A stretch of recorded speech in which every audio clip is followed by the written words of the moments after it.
নাস্তিকদের পক্ষে কথা বলেছিল। এই ফরিদউদ্দিন মাসুদ যেহেতু নাস্তিকদের পক্ষে কথা বলেছিল, আমরা জানি নাস্তিকদের পক্ষপাতিত্ব করলে সেও নাস্তিক হয়ে যায়, কাফেরদের পক্ষে কথা বললে সেও কাফের হয়ে যায়।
নাস্তিকদের পক্ষে কথা বলেছিল।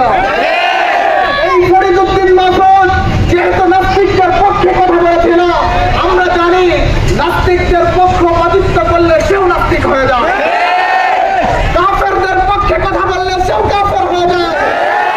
এই ফরিদউদ্দিন মাসুদ যেহেতু আমাদের কলিজার টুকরা নবী মুহাম্মদুর রাসূলুল্লাহ সাল্লাল্লাহু আলাইহি ওয়াসাল্লামের ইজ্জতের উপর যখন আঘাত করা হয়েছিল, এর প্রতিবাদ জানাইতে পারে নাই। অথচ আমরা দেখেছি যখন সাহাবাগের নাস্তিকেরা আমার নবীর কলিজার টুকরা নবীর ইজ্জতের উপরে আঘাত করেছিল, শুধু তাই নয়, এই সাহাবাগী নাস্তিক এই ফরিদউদ্দিন মাসুদ ওই সাহাবাগের মঞ্চ থেকে বলেছিল আল্লামা দেলোয়ার হোসেন সাঈদীর ফাঁসি চাই। যেহেতু সে নাস্তিকদের পক্ষ নিয়েছিল, কাজেই এই ফরিদউদ্দিন মাসুদ একজন নাস্তিক। আমরা লক্ষ্য করেছি বাংলাদেশের মধ্যে একটা নামকরা দল, বাংলাদেশের মধ্যে একটা নামকরা দল ইসলামী শাসনতন্ত্র মুফতি ফয়জুল করিম আজকে সে স্পষ্টভাবে বলেছে যে সে আমার তালই হয়। কাজে আমরা জানি নবীজি সাল্লাল্লাহু আলাইহি ওয়াসাল্লামের চাচা হওয়ার পরেও ঈমান গ্রহণ না করে সে জাহান্নামে নবীর ছেলে হওয়ার পরেও সে জাহান্নামী হয়েছিল। কাজেই কে কার তলায় হয় সেটা আমরা জানি না। আপনি একজন নাস্তিকের পক্ষে কথা বলেছেন, একজন বেঈমানের পক্ষে কথা বলেছেন। আমরা বলি আপনাকে জাতির সামনে ক্ষমা চাইতে হবে। আল্লাহ তাআলা আমাদের সবাইকে সঠিক বুঝ দান করুন বলি আমি। সামিয়াতুল কুরআন ও সুন্নাহ ইসরাফিল কমপ্লেক্সের সম্মানিত মুহতামিম মুফতি সালমান ফারসি দামাত বরকাতুহুম বক্তব্য দিবেন এবং দোয়া করবেন।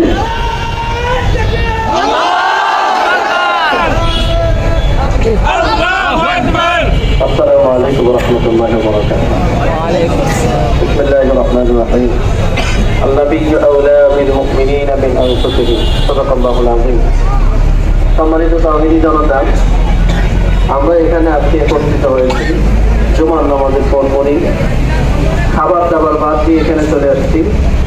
কেন আসছে এটা আমাদের সকলের জানা। এখানে আমার আগে আমার সম্মানিত সহকর্মীবৃন্দ, আমার ভাইয়েরা অত্যন্ত জোরালো বক্তব্য দিয়েছেন, আপনারা সকলে শুনেছেন।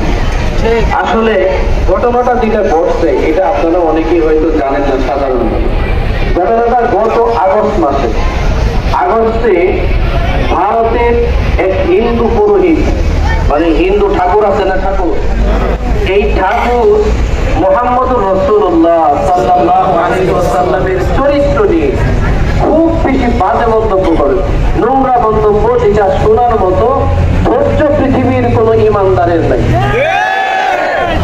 এই বক্তব্যটা সমর্থন করেছে নরেন্দ্র মোদীর যে দল বিজেপি, সন্ত্রাসী সংগঠন। এই বিজেপির এক সংসদ সদস্য এটাকে সমর্থন করেছে। সমর্থন করার পর নরেন্দ্র মোদীর দল এটার কোনো প্রতিবাদ করে নাই। এর মানে হচ্ছে নরেন্দ্র মোদী এবং তার দল সব সময়ের জন্য মুহাম্মদুর রাসূলুল্লাহ এবং ইসলাম বিদ্বেষী একটা দল। এখন আমরা যদি চিন্তার করে কিছু কথা বলে এখান থেকে চলে গেলাম, আমাদের কর্মপদ্ধতি যদি আমরা না নিয়ে যাই, কোনো অ্যাকশনে না যাই, তাহলে এটাতে কোনো ফায়দা হবে না। অ্যাকশনে যাইতে হবে। কি বলেন আপনারা? এক নম্বর অ্যাকশন হচ্ছে আল্লাহ তাআলা কোরআন মাজিদে বলেছেন, আন-নাবিয়্যু আওলা বিল মুমিনিনা মিন আনফুসিহিম। নবী হচ্ছে মুমিনদের কাছে তাদের নিজের জীবনের চেয়ে বেশি দামি। আচ্ছা, আমাদের নবী আমাদের জীবনের চেয়ে বেশি দামি কিনা? কারা মনে করেন বেশি দামি? আমাদের নবীর জন্য জীবন দিতে পারি?